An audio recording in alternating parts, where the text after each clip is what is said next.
Why did Ambedkar convert to Buddhism? Welcome to GS वाला। मेरा नाम है अभिषेक सिंह दाकरे।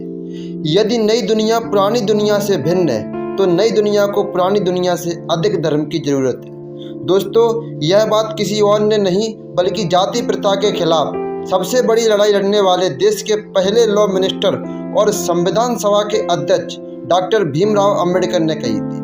सन 1950 में अंबेडकर ने यह बात बुद्ध धर्म के सपोर्ट में लिखे अपने एक आर्टिकल में कही थी। दोस्तों, अंबेडकर का मानना था कि धर्म के बिना भारत के दलित समाज का उद्धार नहीं हो सकता, लेकिन जिस धर्म से यह दलित समाज जुड़ा हुआ है उस धर्म के सभी रीति रिवाज दलितों के उत्थान में कभी भी सहायक नहीं होंगे।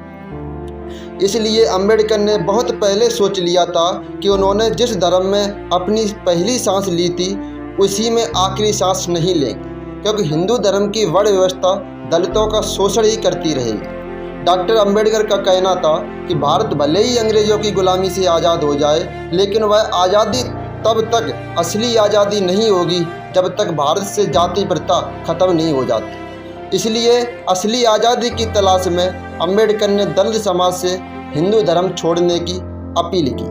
लेकिन बड़ा सवाल यह था कि हिंदू धर्म छोड़ देने के बाद आखिर कौन सा धर्म इस शोषित वर्ग के लिए एक बेहतर विकल्प रहेगा।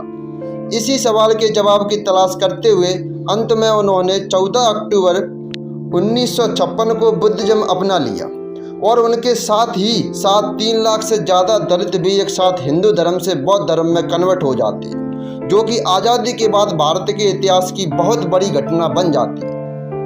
दोस्तों, इसलिए आज की इस वीडियो में पहले हम अंबेडकर की लाइफ और उनके स्ट्रगल के बारे में जानेंगे, जिसके बाद हम सब यह समझेंगे कि उन्होंने सभी धर्मों को छोड़कर बौद्ध धर्म को ही क्यों चुना। Birth and early life. दोस्तों, भीमराव अंबेडकर का जन्म 14 अप्रैल 1891 में हुआ था। मध्य प्रदेश के माओ डिस्ट्रिक्ट में हुआ था। भीम के पिता का नाम रामजी मालोजी सकपाल और माँ का नाम भीमाबाई था। अंबेडकर अपने माता पिता की 13वीं संतान थे। दोस्तों, छोटी उम्र में भी भीम को अपने साथ होने वाला अलग व्यवहार परेशान करता था, लेकिन इस डिस्क्रिमिनेशन के बावजूद अंबेडकर ने अपनी पढ़ाई लिखाई से ध्यान नहीं हटाया। भीम की किस्मत कुछ मायनों में अच्छी भी थी। स्कूल में एक टीचर थे जो ऊंची जाति से होने के बावजूद भी भीम को काफ़ी पसंद करते थे। उनका नाम था कृष्णाजी केशव अंबेडकर। इन्होंने ही भीम का लास्ट नेम अपने खुद के सरनेम अंबेडकर में चेंज किया। भीम के टीचर्स के बार बार कहने पर रामजी भीम की पढ़ाई के लिए बॉम्बे मूव कर गए। भीम इंडिया के one of the best Schuler Elphinstone high school में दाखिला ले पाते हैं। इस बड़े शहर में जहां लाइफ विलेजेस से ज़्यादा मॉडर्न भीम पाते हैं कि उन्होंने अभी भी अनटचेबल बोला जाता है और ऐसे ट्रीट किए जाते हैं जैसे कि वह बहुत खराब है। यहाँ तक कि उनके फेमस स्कूल में भी ऐसा ही होता था। खैर, इसी बीच 17 साल की एज में भीम ने मैट्रिकुलेशन एग्जाम पास कर लिया। अपनी कम्युनिटी से वह ऐसा करने वाले पहले इंसान थे। उस समय अर्ली मैरिजम कॉमन हुआ करती थी, जो इसी साल भीम की शादी रामाबाई से कर दी गई। भीम ने पढ़ाई में अपनी मेहनत जारी रखी और नेक्स्ट इंटरमीडिएट एग्जामिनेशन डिस्ट्रैक्शन के साथ पास किया, लेकिन आगे की पढ़ाई के लिए पिता के पास पैसे ही नहीं थे। तब बड़ौदा के महाराज ने अंबेडकर को आगे पढ़ने के लिए स्कॉलरशिप दी और उन्हीं के स्कॉलरशिप पर न सिर्फ उन्होंने BA पास किया बल्कि 1913 में आगे की पढ़ाई के लिए अमेरिका की फेमस यूनिवर्सिटी ऑफ कोलंबिया में मास्टर में दाखिला ले लिया।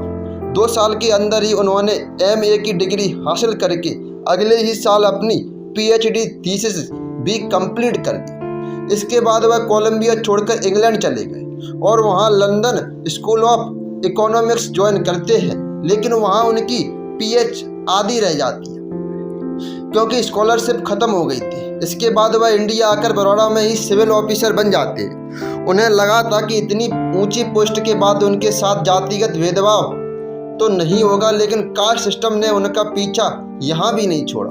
ऑफिस का PN भी उन्हें उनकी जाति की वजह से डिस्क्रिमिनेट करता है, इसलिए वह यहाँ भी जॉब नहीं कर सके। लेकिन सन 1918 में भीमराव अंबेडकर बॉम्बे के सिरम कॉलेज के लेक्चरर बन गए और यहाँ स्टूडेंट के बीच ब्रिलियंट टीचर और स्कॉलर के रूप में उनकी एक पहचान बनने लगी। इसी समय उन्होंने एक मराठी न्यूज़पेपर मूक नायक की शुरुआत भी की, जो कि अनटचेबल्स की आवाज़ बनता है। भीमराव ने कॉन्फ्रेंस ऑर्गेनाइज और अटेंड करना भी शुरू की, क्योंकि वह जान चुके थे कि दलित की सफरिंग्स और पब्लिसाइज करने की ज़रूरत है और उनके इक्वल राइट के लिए फाइट करना भी ज़रूरी है। उनकी खुद की ही ज़िंदगी ने उन्हें इस संघर्ष की अहमियत समझा दी थी। इसी बीच वह लंदन आ जाती है, अपनी इकोनॉमिक्स की पीएचडी कंप्लीट करने और साथ ही वकालत की पढ़ाई करके वापस आते हैं। अब उन्होंने दुनिया की बेस्ट एजुकेशन हासिल कर ली थी और दलित कम्युनिटी को लीड करने की पूरी काबिलियत रखते थे। इसलिए उन्होंने अपनी ज़िंदगी दलितों के उत्थान के लिए ही समर्पित कर दी। एजुकेशन की इम्पोर्टेंस को जानते हुए भीमराव ने सन 1924 में बहिष्कृत हितकारी सभा नाम से एक एसोसिएशन की शुरुआत की। इसका काम हॉस्टल्स, स्कूल्स और फ्री लाइब्रेरी सेटअप करना था। इसके बाद 1927 में महार सत्याग्रह और राउंड टेबल कॉन्फ्रेंस में पार्टिसिपेट करना हो या कॉन्स्टिट्यूएंट असेंबली में दलित राइट्स को इंश्योर करना हो, भीमराव जी ने दलित की एनिसिप्ट सम्मेलन के दौरान उन्होंने एक और भाषण दिया, जो मुक्त कोड पथ है यानी मुक्ति का मार्ग क्या है नाम से पॉपुलर हुआ, जिससे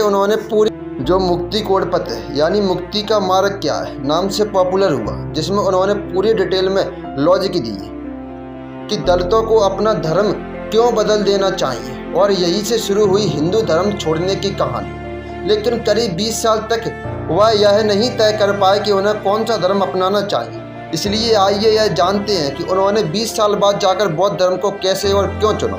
दोस्तों, अंबेडकर ने हिंदू धर्म छोड़ने और बौद्ध धर्म अपनाने से पहले सभी धर्मों के बारे में विचार किया। अगर उनके शुरुआती आर्टिकल्स और लेक्चर को देखें तो उन्हें अंबेडकर इस्लाम की ओर इक्वलाइट दिखाई देते थे। 1929 में उन्होंने बहिष्कार भारत में नोटिस टू हिंदुइज्म में लिखा कि धर्म परिवर्तन करना है तो मुसलमान बनो, लेकिन उनके इस रवैये से हिंदूवादी ऑर्गेनाइजेशन थ्रेट फील करने लगे। इसी वजह से इन ऑर्गेनाइजेशन ने अंबेडकर के सामने आर्य समाज या सिख धर्म चुनने का प्रस्ताव रखा। लेकिन कुछ ही सालों में अंबेडकर को सिख धर्म में भी जाति प्रथा दिखाई देने लगी, इसलिए उन्होंने सिख का विचार छोड़ दिया।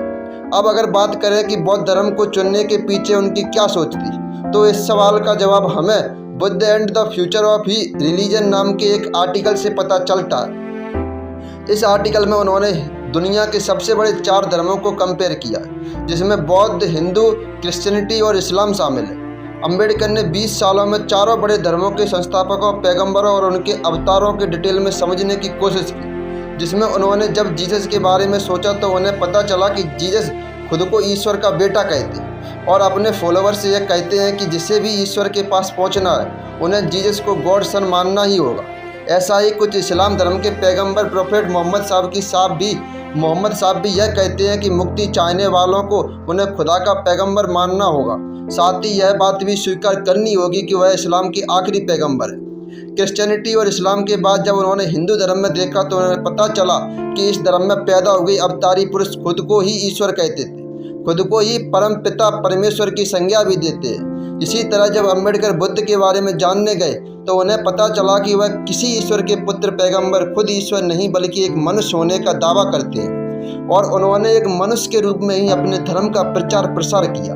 साथ ही गौतम बुद्ध ने कभी भी चमत्कार या अलौकिक शक्ति का दावा नहीं किया, जिससे अंबेडकर सबसे ज़्यादा प्रभावित हुए। जीसस, प्रॉफिट मोहम्मद और हिंदू अवतारों ने जहां खुद को ही मोक्ष और मुक्तिदाता कहा, तो वहीं बुद्ध ने सिर्फ मुक्ति का मार्ग दिखाया, जिस पर चलना सबको अपने से ही था। इसके अलावा बौद्ध धर्म में अंबेडकर को बाकी धर्मों से ज़्यादा लॉजिक, रेशनल और गलती करने की गुंजाइश भी नजर आई, जो कि उन्हें बाकी किसी धर्म में नहीं दिखी थी।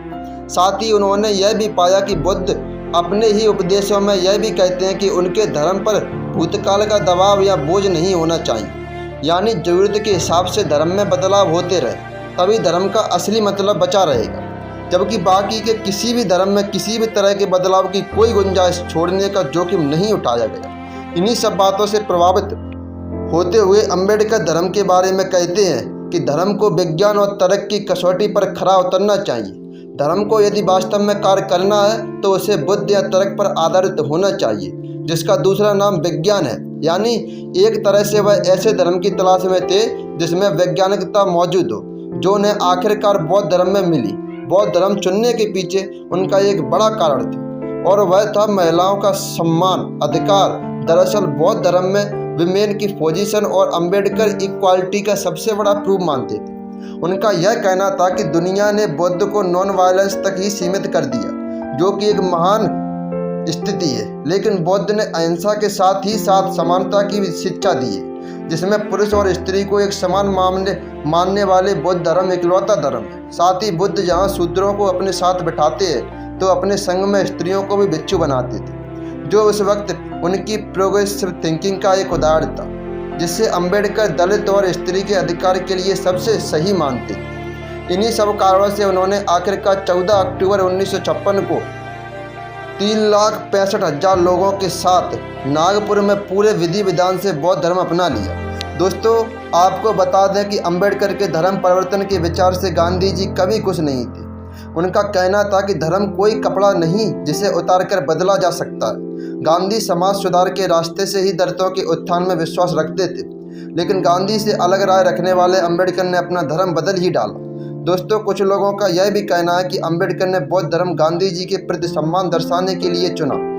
ऐसा इसलिए क्योंकि अंबेडकर अपना धर्म परिवर्तन तो करना चाहते थे, यहाँ वह गांधी जी से आग्रह नहीं कर सकते थे, लेकिन उन्होंने बौद्ध धर्म इसलिए भी चुना क्योंकि वह भारत के सनातन परंपरा से ही निकला हुआ एक धर्म था, जो किसी और देश से भारत में नहीं आया था।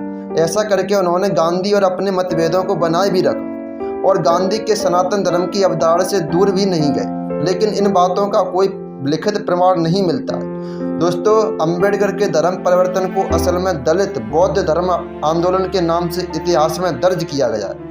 इस आंदोलन से प्रभावित होकर लाखों दलित ने हिंदू धर्म छोड़कर बौद्ध धर्म अपना लिया, जिस वजह से सन 1950 तक यहाँ देश में महज 1.5 लाख लोग ही बुद्धिस्ट थे, जो वही 1960 तक यह संख्या 32 लाख तक पहुँच गई।